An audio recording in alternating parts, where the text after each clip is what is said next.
प्रातः क्लास चल रहा था 13/12/1964। रविवार को पहले पेज के अंतिम लाइनों में बात चल रही थी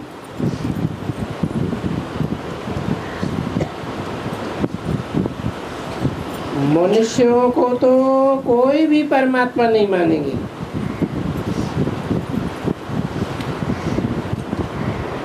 हाँ, सभी मनुष्यों को नहीं मानेंगे, एक को तो मानेंगे और जरूर सभी मानेंगे।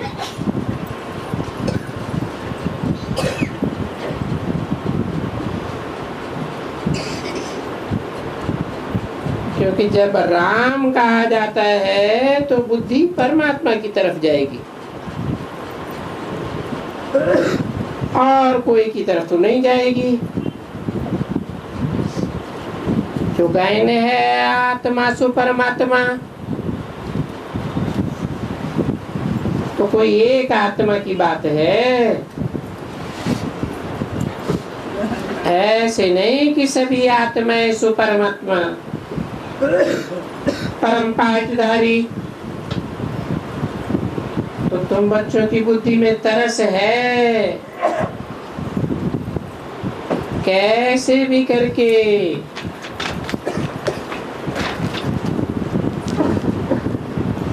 भले तकलीफें तो सहन करनी ही पड़ेंगी।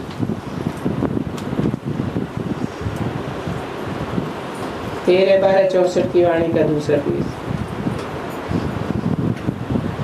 और तकलीफें तो सहन करनी पड़ती है ना। बाबा ने तो कह दिया है कि हम इस ज्ञान यज्ञ में मनुष्यों को मनुष्य से देवता बनाने में विघ्न बहुत पड़ते हैं और पड़ेंगे। बहुत गालियां खानी पड़ेंगी। देखो, गीता के भगवान ने गाली खाई थी ना, ऐसे तो कहते हैं ना। शिशुपाल ने गालियां दी, क्यों गाली खाई? सो तो तुम बच्चे समझ गए, वो बेचारी समझते नहीं है। गालियां तो मिलती है, उनको भी मिलती है तो इनको भी मिलती है।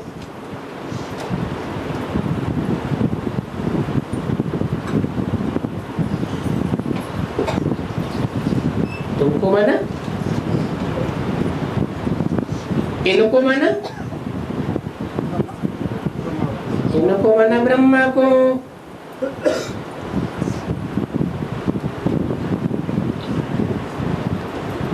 कोई एक को सिर्फ गाली थोड़ी मिलती है।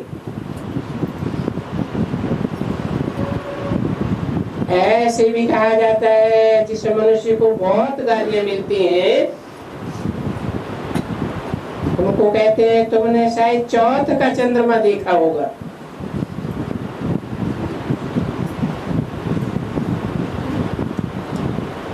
इसलिए तुमको गालियां मिलती हैं।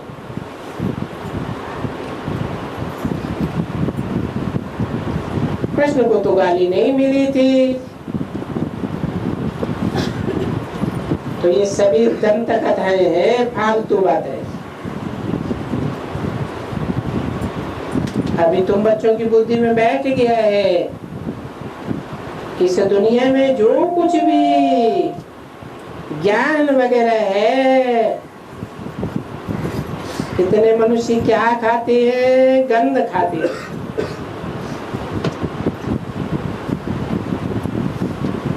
गालियां खाते हैं, एक दो को मारते हैं,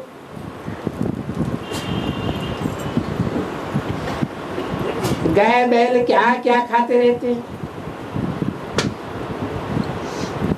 क्या क्या उपाय करते हैं, क्या क्या प्रबंध रचते हैं।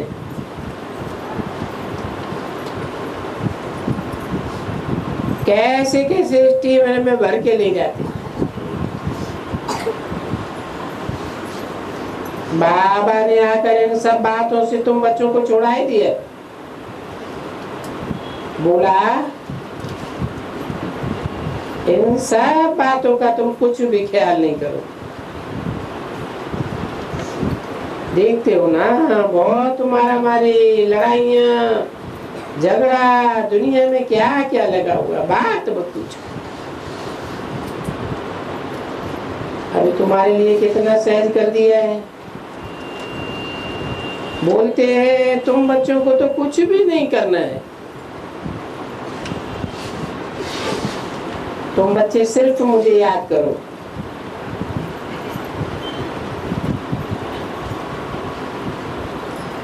तो तुम्हारे विकर्म विनाश होते रहेंगे।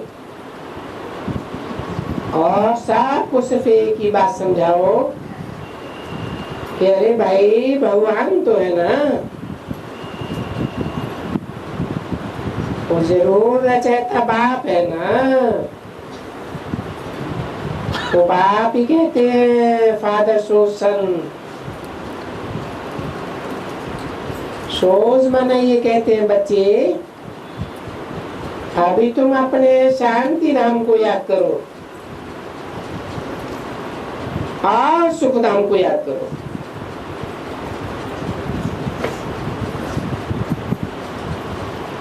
शिवपुरी यानी निराकारी शिवपुरी को याद करो। तो तुम आत्माएं तो वहां के रहने वाले हो ना, तो तुमको इस दुख से छुड़ा करके कहाँ तो ले जाएंगे ना। तो तुम बच्चे क्या करो, सिर्फ अपने घर को याद करो। वही तो चाहते हो ना। ये भक्ति किसके लिए है? ये भक्ति है ही मुक्ति के लिए। ये सन्यासी लोग जो भी रास्ता बताते हैं निर्वाण धाम में जाने के लिए, अगर एक चला जावे, ऐसे मानो बुद्ध चला गया, तो दूसरों को साथ में कैसे ले जावे? वो तो गुरु ठहरा, शरीर तो यहीं छोड़ दिया, आत्मा गई। अच्छा, फिर औरों को कौन ले जाएंगे? वो तो चला गया और जो इनके फॉलोअर्स हैं उनको छोड़ गया। बौद्धि तो बहुत बैठे हुए हैं। वो जब आए अकेले गए थे, फिर वापस गए, तो बाकी जो बुद्ध धर्म के बने उनको भी तो वापस ले जावे ना। तो देखो वो खुद भी फिर वापस नहीं जा सकते हैं। ये तो झूठ गाते रहते हैं, पहाड़ निर्वाण गया।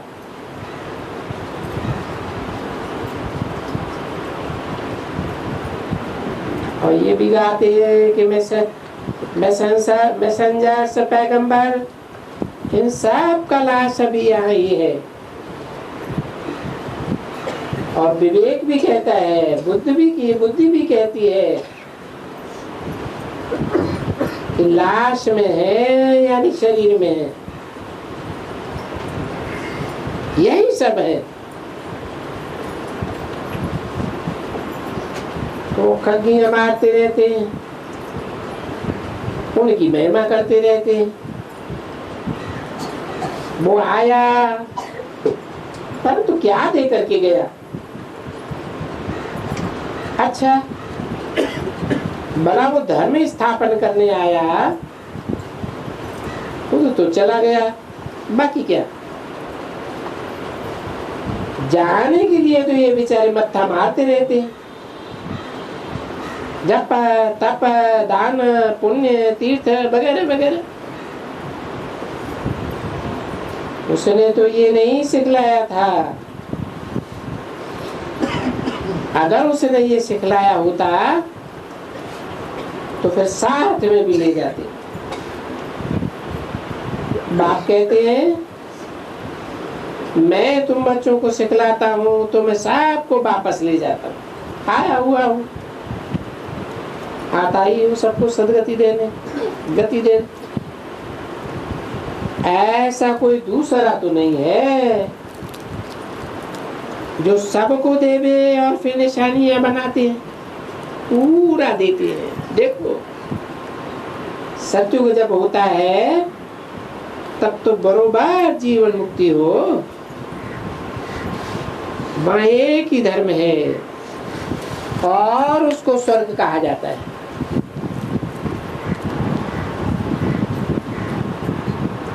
तेरे 1264 की वाणी का 3रा पेज।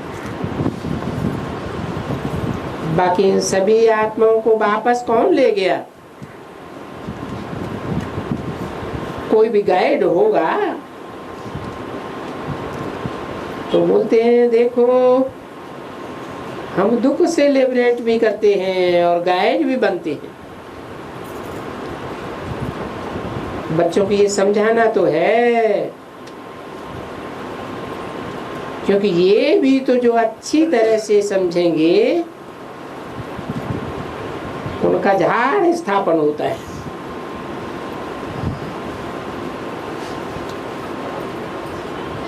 बीज तो लगते रहते हैं,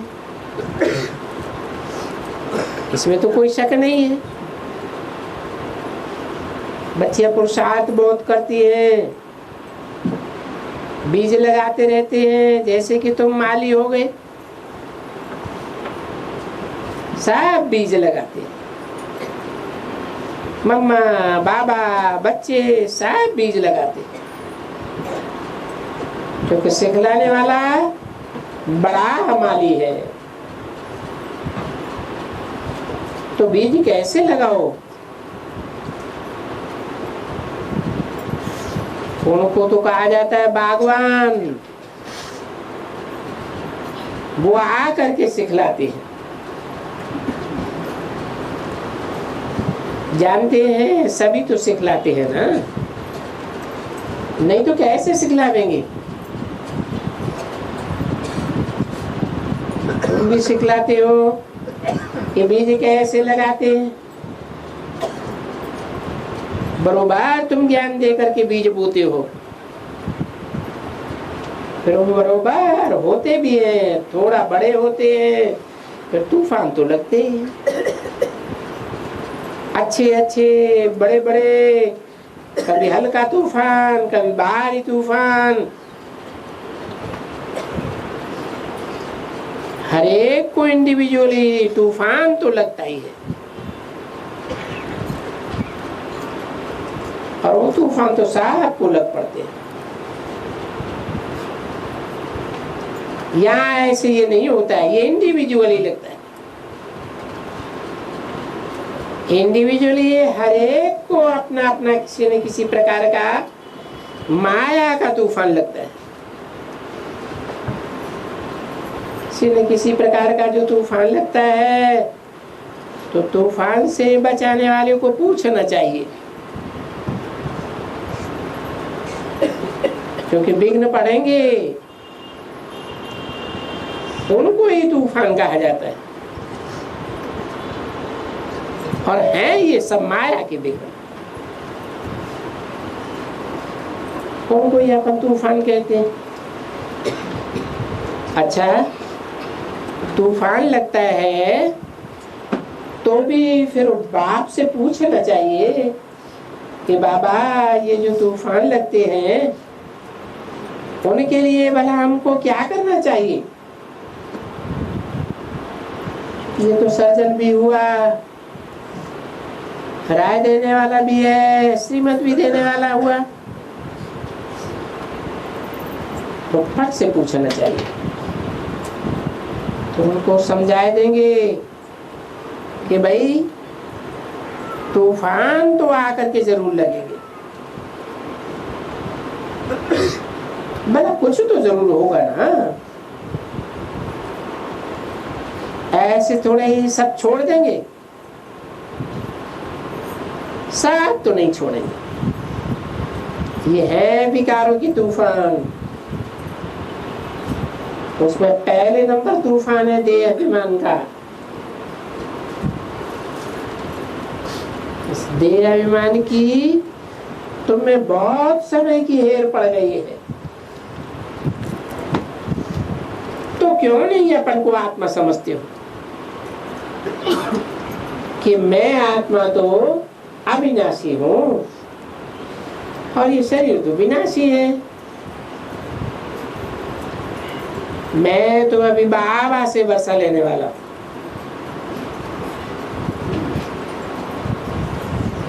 बाप को याद करूंगा, उनसे ही वर्षा लूंगा। तो भला देवान में क्यों आते हो? क्यों नहीं ऐसे समझते हो? जब बाप समझाते हैं कि भाई 84 जन्म पूरा हुआ और आत्मा ने 84 जन्म लिया है। ये तो बताओ पुनर्जन्म कौन लेती है? आत्मा। घड़ी घड़ी दूसरा शरीर लेती है। ये हुआ आत्मा का काम। अभी जबकि बाप समझाते हैं कि अभी तुम्हारा अंतिम जन्म है, तुमको इस दुनिया में दूसरा जन्म नहीं लेने का है, क्योंकि एकदम छीछी दुनिया है। तो न जन्म लेना है न किसको जन्म देना है।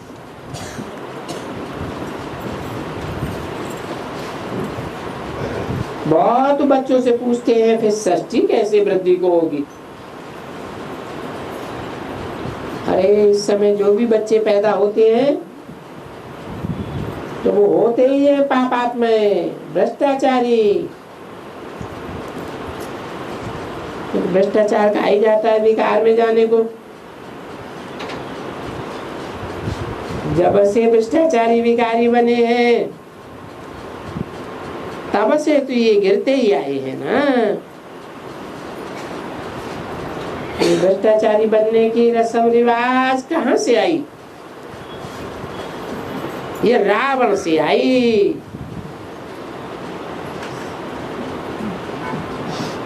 ये रावण अनेक मुख वाला है, जितने मुख उतनी बातें। एक मत नहीं होती है, अनेक मतों वाला है। सब 5 विकार रूपी रावण ने भ्रष्टाचारी की रस्म रिवाज लाई है। तो भ्रष्टाचारी दुनिया को बनाने वाला रावण ठहरा।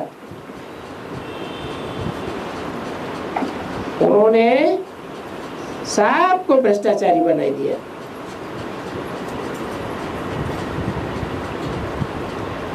और राम आकर के श्रेष्ठाचारी बनाते हैं। देखो अभी तुम श्रेष्ठाचारी बन रहे हो, परंतु श्रेष्ठाचारी बनने में भी तुम लोगों को कितनी मेहनत करनी पड़ती है। घड़ी घड़ी देह अभिमान में आ जाते हो, क्योंकि बड़े से बड़ा रोग है देह अभिमान। अगर देह अभिमान में ना आवे और अपन को आत्मा समझे,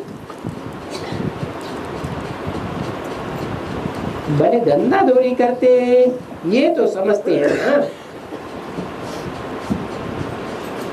जैसे वहां भी आत्मा का ज्ञान तो होता है कि अभी हमारा शरीर बालक है, अभी युवा है, अभी वृद्ध होगा। फिर हम दूसरा छोटा शरीर लूंगा। तो ये आत्मा तो ज्ञान वहां भी होता है ना।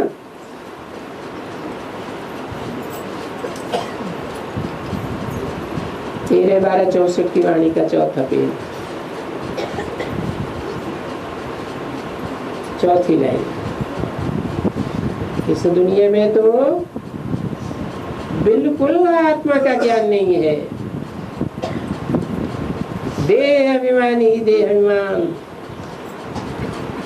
अपन को देह समझ बैठते हैं। तो देखो कुछ तो बहाना ही दुनिया में है ना। भले वो त्रिकालदर्शी नहीं है, ये समझते हैं कि बरोबर हमको आना है, जाने का नहीं है, क्योंकि सुख है ना। जाने की दिल होती है उनको जिनको दुख होता है। उनको तो जाने की दिल ही नहीं होती है। जबकि समझाया जाता है कि ये जब बुढ़े बनते हैं तो बोलते हैं अभी तो हमको छोटा शरीर लेना। फिर छोटे शरीर से वो बालक बनेगा, तो युवा बनेगा, बाद में बुढ़ा बनेगा। ये जैसे कि उनको ज्ञान देता है, इसलिए उनको कोई भी दुख होता नहीं है। और फिर यहाँ की सुख की प्रारब्ध भी है।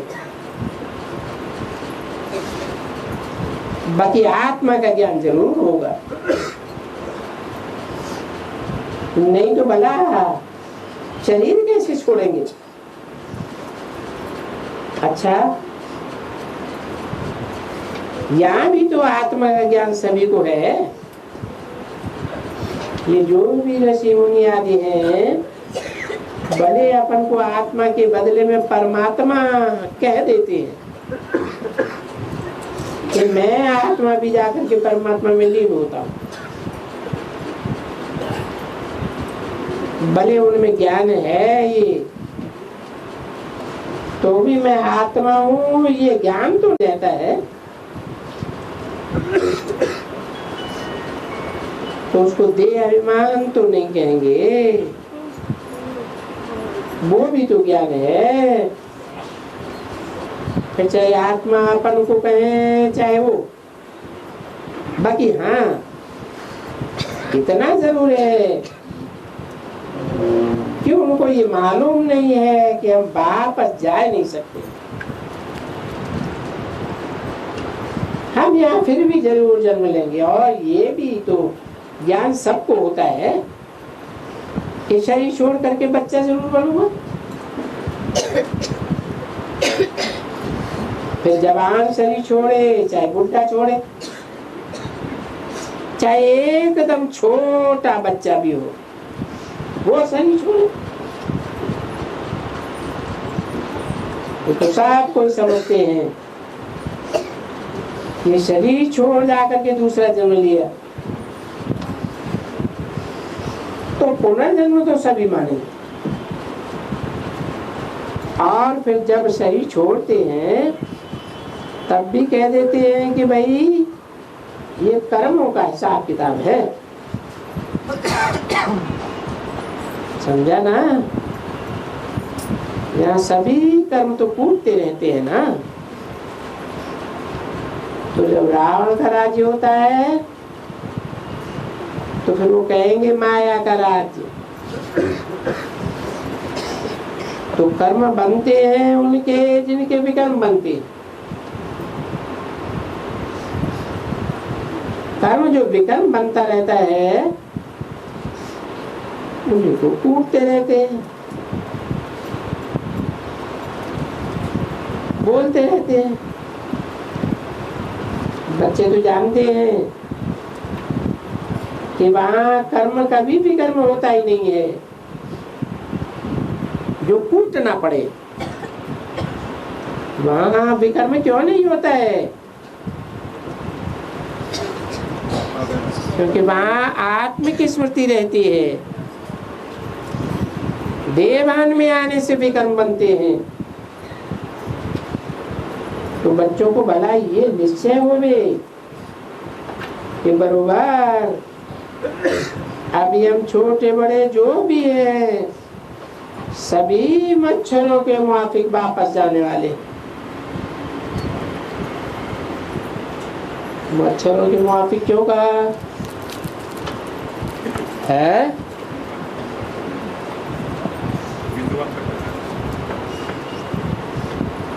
जैसे मच्छर की कोई वैल्यू नहीं होती है। मच्छर बैठा पट्ट से मारा। देवभान आता है तब वैल्यू समझते हैं। जो आत्माभिमानी होते हैं उनमें वो अहम भाव नहीं रहता है।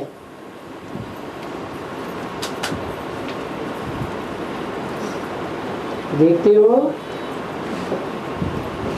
कि जब बाम्स या कैलमिटीज आती है, बेड़ी डूबती है,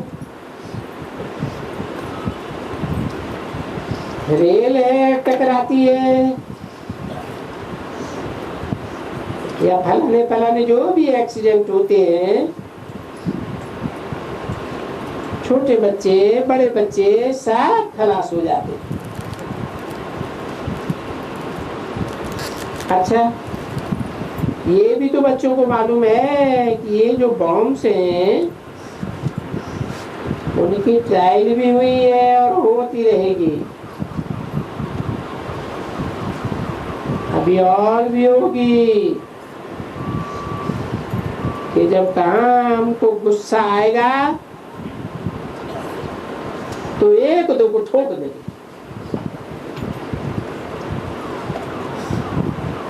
फिर भले ये लोग झंडे दिखलाई देते, जैसे उस लड़ाई में भी देखते हैं कि नहीं पहुंचते हैं तो झंडे दिखलाई देते।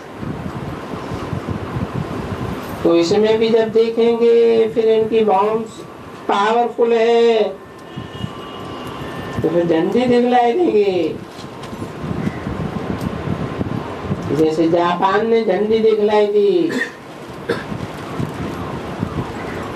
और झंडी दिखलाना तो बहुत होता है।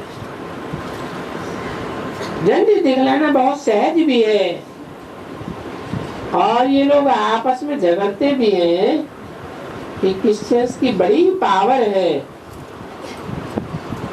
और कोई की थोड़ी है। चीन के पास तो अभी कुछ नहीं है, जैन भी है यूरोपवासी यादव,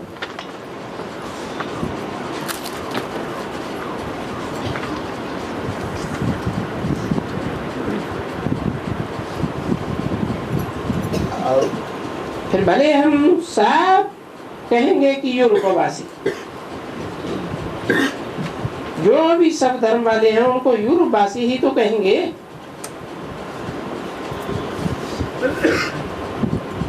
तो देखो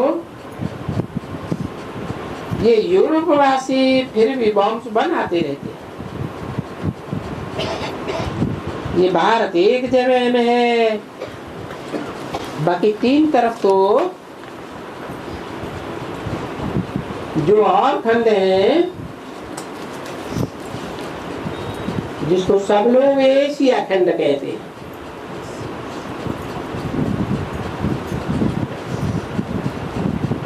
तेरे 1264 की वाणी का पाठ होती है। इन सब को मिलाकर एक कर दिया है कि ये काले लोग हैं। वो अपन खंड को यूरोप कहते हैं,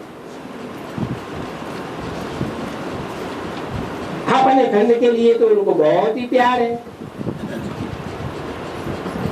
ऐसे थोड़ा ही है कि उनको प्यार नहीं है, परंतु तो किसका प्यार या ताकत भाभी को क्या करेगी। ये सारी ताकत तो बाबा तुम्हारे पास दे रहे। तुम यौवन से अपना राज्य लेते हो, फिर ये राज्य कहाँ करेंगे?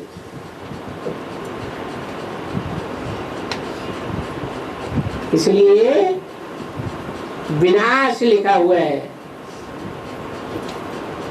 और ये भी बड़ी भारी समझ की बात है। बच्चों को चित्रों में तो बड़ा अच्छा समझाने का है। देखो बच्ची, तुमको तो कोई भी तकलीफ नहीं देते हैं, बोलते हैं सिर्फ मुझे याद करो। जैसे मनुष्य राम को याद करते हैं, कृष्ण को याद करते हैं, फलाने को याद करते हैं, क्योंकि सभी करते तो है ना। जैसे अभी कहते हैं तो मुझे याद करो,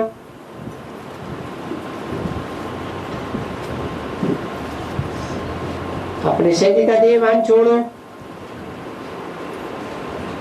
तुमको तो शरीर का देहभान छोड़ रहता ही नहीं है।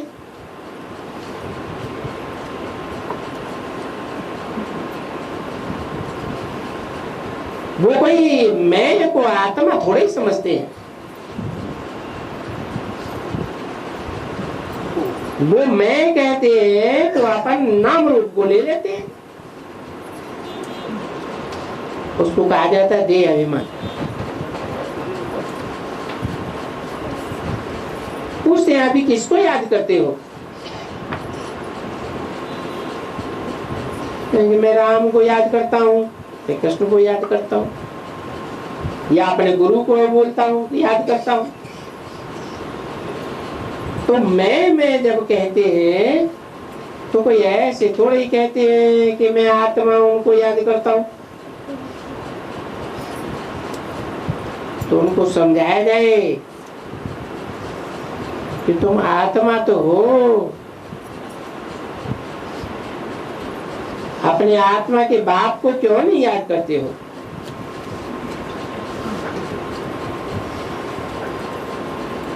सिर्फ देह के बाप को याद करते हो। अरे दूसरों को क्यों याद करते हो? अब वेद का बाप तो कहते हैं कि तुम आत्माओं को याद नहीं करो, मुझे परमपिता परमात्मा को याद करो। आत्मा यानी जीवात्मा। आत्मा को तो याद नहीं करते, जीवात्मा को याद करते हो। तो बोलते हैं कि तुम जीवात्मा को क्यों याद करते हो? सिर्फ मुझे सुप्रीम आत्मा को, परमपिता परमात्मा को क्यों नहीं याद करते? तो उनको क्यों याद करते हो जिनसे कुछ भी मिलना नहीं है? तो देह अभिमान में याद करते हैं ना।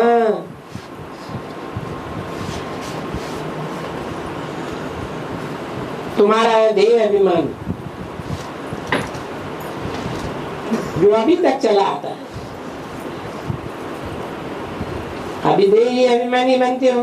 मैं आत्मा हूं और बाप को याद करता हूं। कहां बाप को याद करता हूं? बाबा ने फरमान किया है, मुझे याद करने से तुम्हारे विकल्प भी नाश होते हैं। बाप को याद करने से उनकी जायदाद जरूर बुद्धि में याद आती है। ऐसे नहीं कि जायदाद की याद करने से बाप याद आता है, नहीं, ये तो फिर उल्टा हो जाता है। तो बाप माना ही ज्यादा।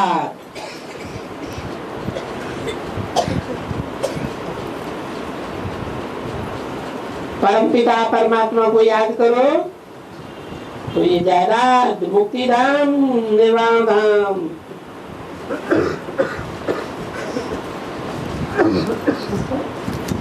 आओ सुखदाम, ये तुम्हारी बड़ी जायदादें हैं। बड़ी जायदाद के लिए तो यज्ञ तप दान पुण्य तीर्थ कितने धक्के खाते रहते, एकदम धक्के। देखो पोप वगैरह आते हैं तो भी उनके आशीर्वाद लेने के लिए जाते हैं। इसके लिए अरे आशीर्वाद से क्या होगा, उनका आशीर्वाद लेते हैं पैसा मिलने के लिए, फलाना मिलने के लिए। यहाँ तो देखो बाप सिर्फ 2 अक्षर समझाते हैं, बच्चे इस देह अभिमान को छोड़ो, अपन को आत्मा निश्चय करो, और ये साथ में करो कि ये नाटक पूरा होता है। ये हमारा पुराना शरीर है, अभी हमारा पुराना जन्म पूरा हुआ, 84 जन्म पूरा हुआ। देखो ये बात सिवाय बाप के और तो कोई समझा ही नहीं सकता कि तुम्हारे पुराने 84 जन्म पूरे होते हैं।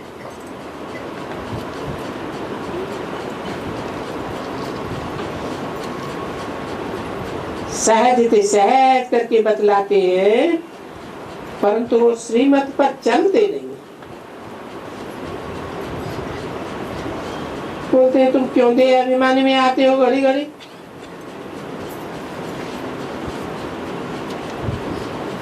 अभी तो तुम्हारा हिसाब किताब पूरा होता है। तो यहाँ गृहस्थ व्यवहार में रहते हुए ये बुद्धि में क्यों रखो, मेरा ये शरीर पुराना है, हमको वापस जाना है।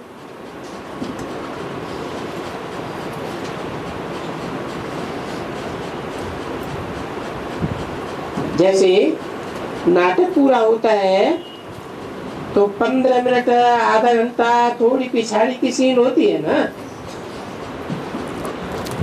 जब 15 मिनट बच जाता है तो सब अलर्ट हो जाते हैं। सब एक्टर्स की बुद्धि में आता है बाकी 15 मिनट है, तो घड़ी रखी जाती है ना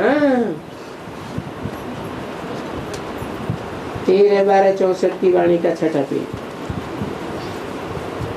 उनको मालूम भी पड़ता है कि ये जो पिछाड़ी का ड्रामा, पिछाड़ी का सीन है,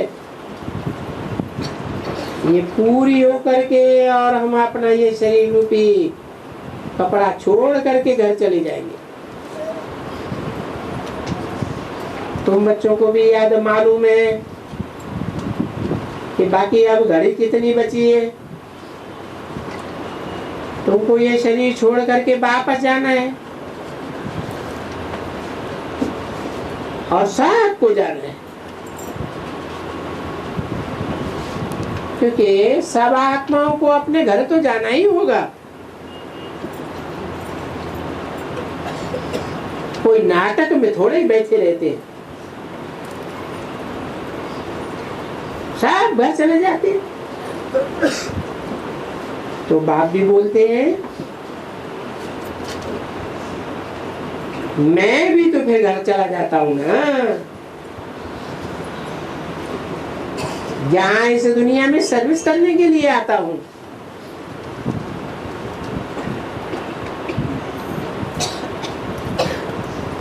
तो ऐसे ऐसे अपने साथ बैठ करके बातें करनी चाहिए कि मैं तो अभी घर जाता हूं, अभी नाटक पूरा हुआ। हम ये भी जान गए हैं कि हमने सुख कितना देखा है और दुख कितना देखा है, और अभी तो खुशी की बात है ना।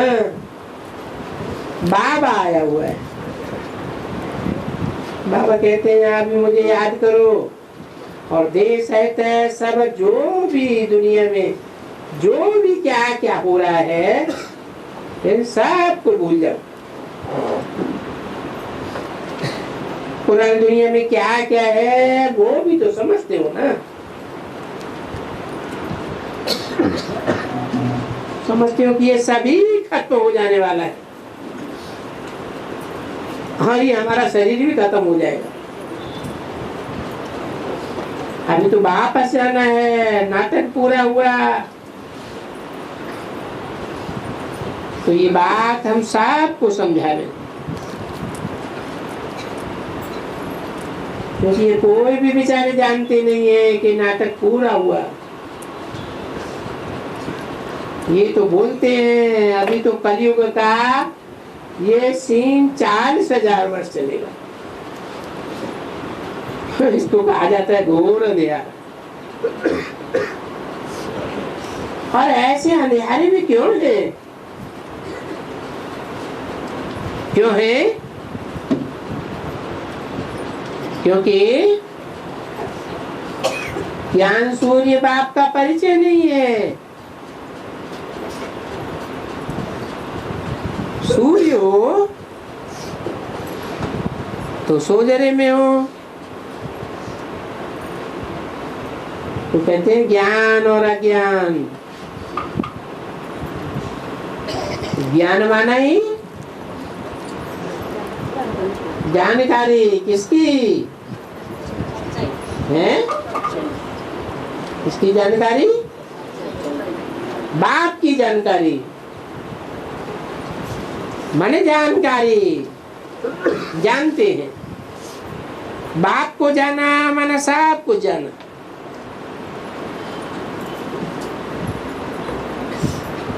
अज्ञान माना ही नो परिचय। बस दो बातें रहती हैं। बाप ने आकर के अपना परिचय दिया तो उस परिचय को कहा जाता है ज्ञान।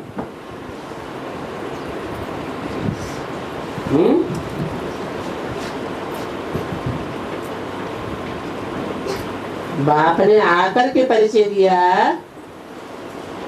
या जाकर के परिचय देता है?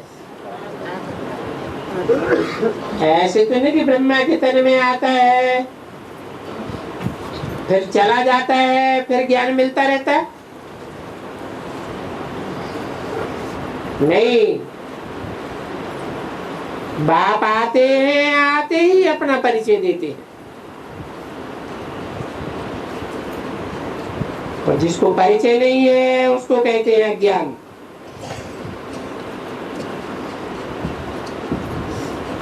तो अज्ञान वाले जिनको परिचय नहीं है वो बिल्कुल ही घोर अंधेरे में पड़े हुए हैं।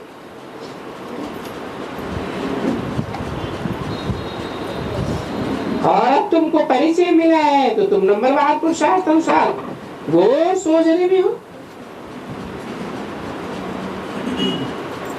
तो भला ये सोजरा तो है ना।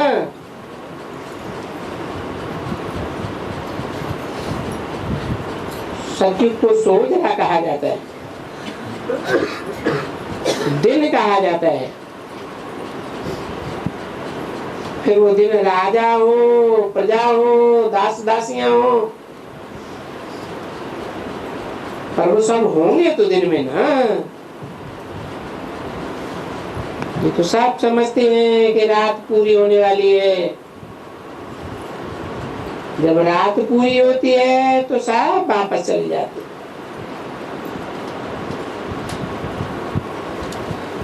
ड्रामा पूरा हुआ फिर यहाँ दिन होता है। कहते हैं ना अभी ब्रह्मा की रात, कल ब्रह्मा का दिन। तो आज से कल होने में टाइम तो लगेगा ना। ये तो तुम बरोबर जानते। अभी कहते भी हैं आज रात है कल दिन है। आज हम इस मृत्यु लोक में हैं, कल अमर लोक में होंगे, ये हम जानते हैं। कि पहले हमको ही वापस जाना पड़ेगा, फिर हम ही सृष्टि पर पहले आएंगे। ऐसे ही सृष्टि का चक्कर फिरता है और बच्चों का 84 का फेरा भी कभी बंद नहीं होता है। तभी तो बाबा कहते हैं, बच्चे कितने बार तुम मेरे से मिले होंगे। बच्चे कहते हैं, बाबा इमेमोरेबल टाइम्स, इसको कहेंगे अनगिनत बार जरूर मिले होंगे। तो फेरा खाते ही रहते हैं, इसको कहा जाता है 84 का फेरा। और ये फेरा खाते ही रहना पड़ेगा, इसको खाते रहना पड़ेगा। ये तो तुम बच्चों को बैठ करके समझाते हैं कि जो पूरा चक्कर खाते हैं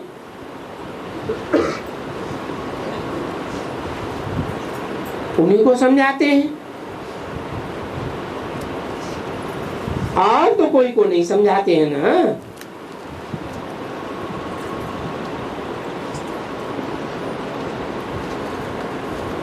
वो फिर हिसाब बताते हैं कि बरोबर 84 फेरा तुम खाते हो।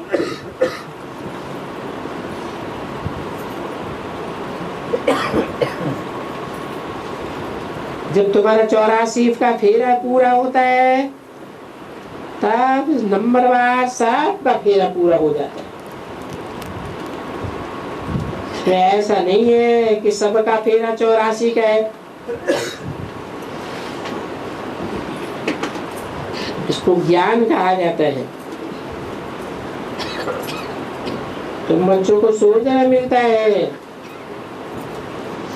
पहले तुम भी घोर अंधियारे में थे, इन बातों का कोई ज्ञान नहीं था, समझा ना। तो उनको कहेंगे अज्ञान था, अभी ज्ञान है। ज्ञान देने वाला, सोचने में ले जाने वाला कौन? ज्ञान का सागर परमपिता परमात्मा, पतितों को पावन बनाने वाला। उनके लिए कहा जाता है पतित पावन। और तुम पूछ भी सकते हो कि पतित पावन किसका कहा जाए। कभी कोई कृष्ण के लिए नहीं कहेंगे पतित पावन।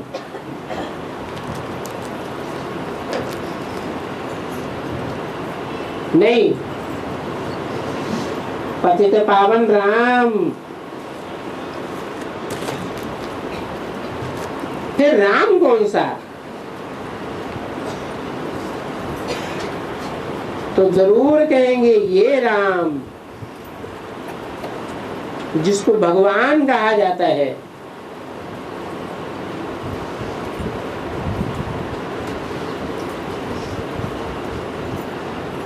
निराकार कहा जाता है। तो एक अत्ता का राम निराकार होगा या साकार होगा? है साकार होगा।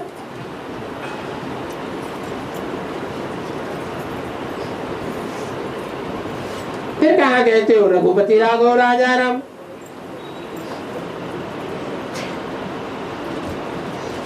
फिर रघुपति का और फलाने का नाम क्यों लेते हो?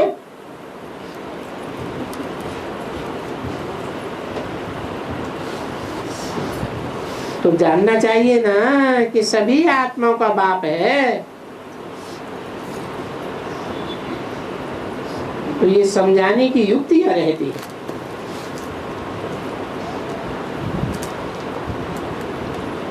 तो वो सभी आत्माओं का बाप हुआ। अनेक प्रकार से समझाते रहते हैं। अरे बाबा समझाने के लिए ढेर युक्तियां बताते हैं। मंदिर में जाओ, फलानी जगह जाओ, कोई अम्बाला में जाए, ढेर की ढेर बातें समझाते हैं, इसलिए ये सब लिखते रहते हैं। अच्छा, भला उनको लिखत में तो देवे हैं, पढ़ो तो सही, क्योंकि लिखत में तो तुम सबको दे सकते हो,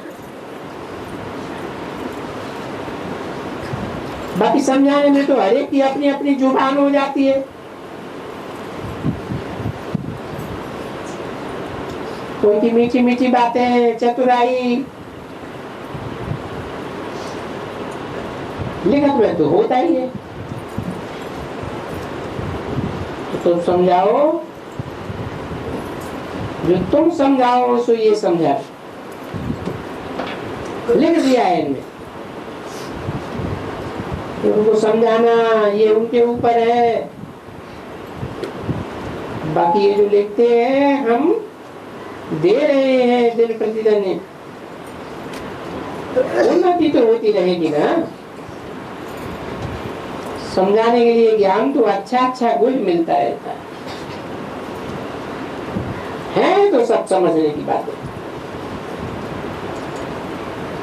अलग को समझाने की बात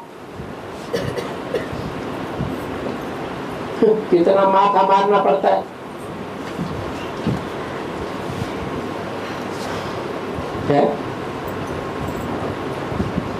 इसको समझाने में माथा मारना पड़ता है। अलग को या बिंदी को, बिंदी को समझाने में माथा क्यों नहीं खपच्ची करना पड़ता? अलग को समझाने में क्यों?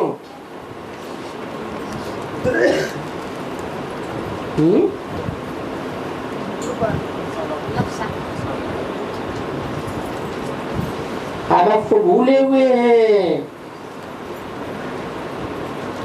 भूल जाने के कारण उनको नास्तिक कहा जाता है,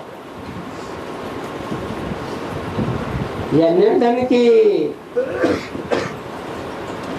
अंग्रेजी में उनको आर्फन कहा जाता है।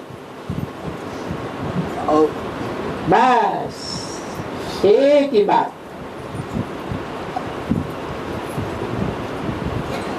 तब देखो दुखी होते रहते, बस उन एक द्वारा जब हम एक को जाने तो देखो 21 जन्म के लिए कितना सुखी हो जाते हैं।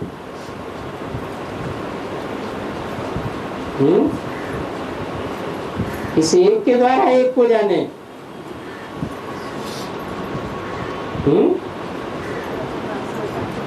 है?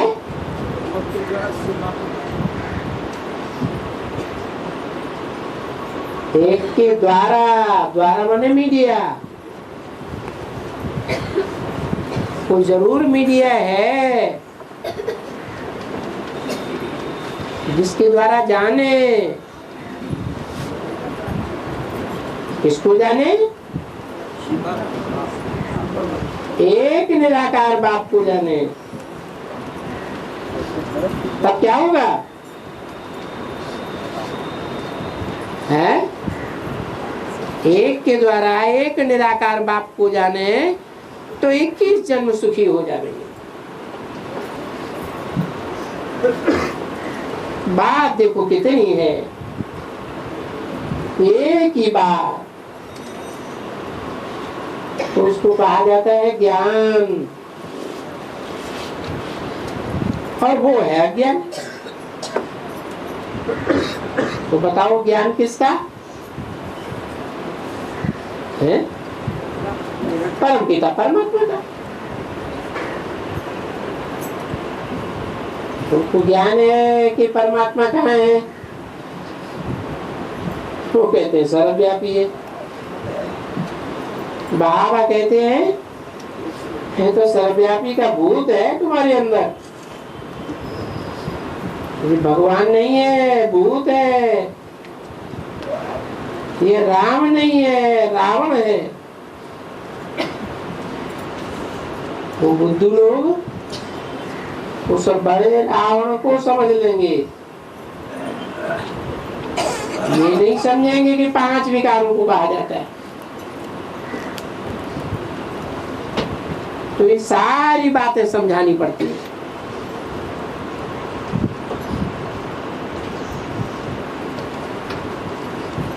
और किसके लिए सुनते हैं? कोई को समझाने के लिए। अगर न समझाते तो सुनने से क्या फायदा?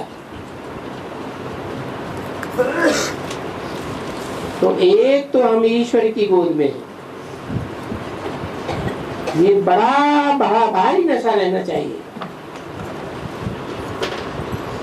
अब ये बैठे हैं, समझते हैं कि हम लोग किसकी गोद में हैं। ये कोई इनकी गोद में तो है नहीं, इनकी ब्रह्मा की गोद में तो है नहीं। ये बच्चे तो ईश्वर की गोद में आए हैं। और किस लिए आए हैं?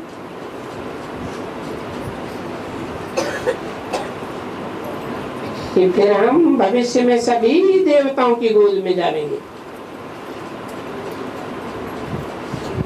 फिर देवताओं की गोद शुरू हुई।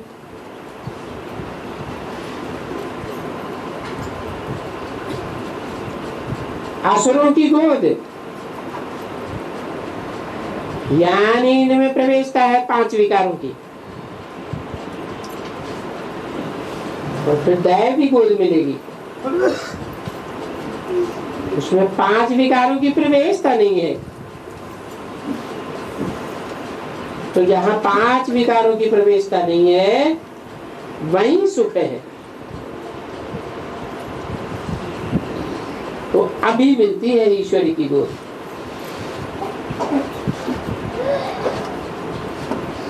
तो बड़ा ये भी तो नशा होना चाहिए ना कि मेरे को शिव बाबा ने अडॉप्ट किया है।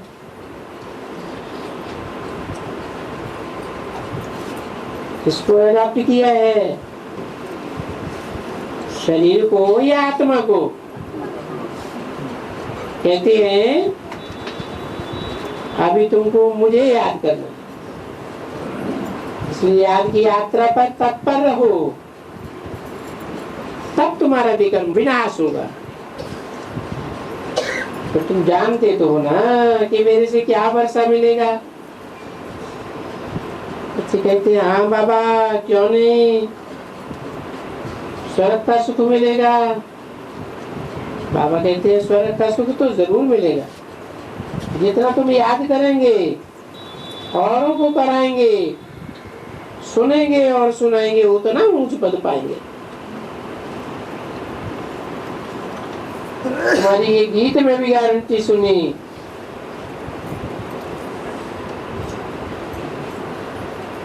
सुनूंगी और सुनाऊंगी, क्योंकि दूसरों का भी तो कल्याण करना है। तब तो राजाई मिलेगी। दूसरों को भी आप समान बनाते हो, गोया तुमको राजाई मिलेगी। तो बड़ी अच्छी समझ की बातें हैं।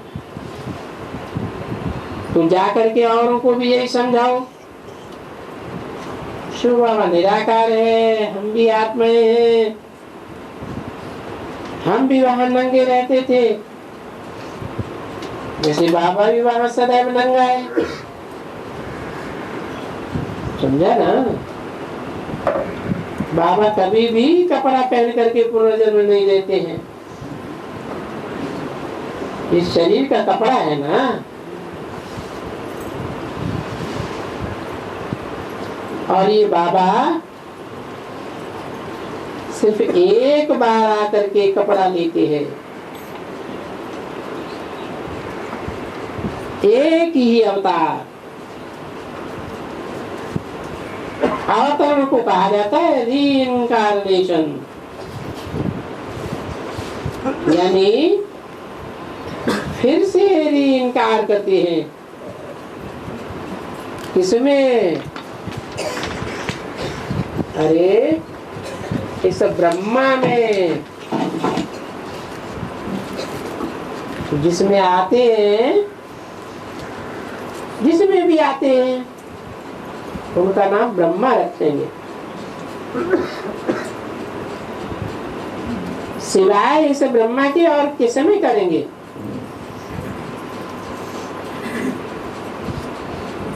तेरे 1264 की वाणी का 8वां पेज। जो कि पहले ब्राह्मण बने हैं सो भी ब्राह्मणों को उनको अडॉप्ट करना पड़े।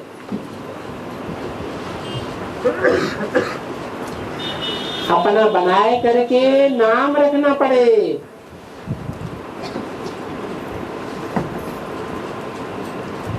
नहीं तो ब्रह्मा आए कहां से?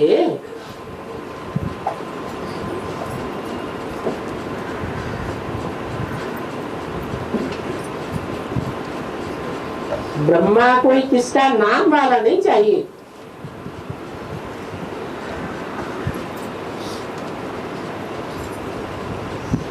नहीं तो ये तो वो ही चाहिए जिन्होंने 84 जन्म पूरा लिया है। तो देखो शुरू भी बड़ी अच्छी, ये बात समझ में आती है। Beginning to end very bore. जो गोरा सो सांवरा।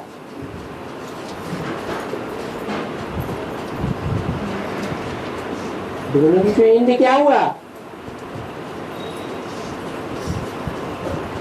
कौन से युग में हुआ? क्या कहे? बिगिनिंग सांवरा कलयुग में और सतयुग में गोरा है। संगम युग में सांवरा और संगम युग में गोरा। संगम युग में ये बिगिनिंग टू एंड श्याम सो सुंदर। इस सच के ऊपर भी नाम आ सकता है तो कहेंगे ये भारत श्याम सो सुंदर।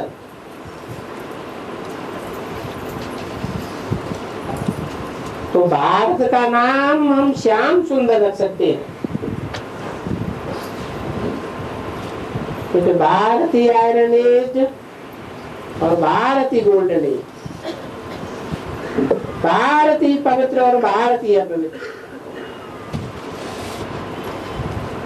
ये भारतीय ज्ञान शिक्षा पर गोरा बन जाता है।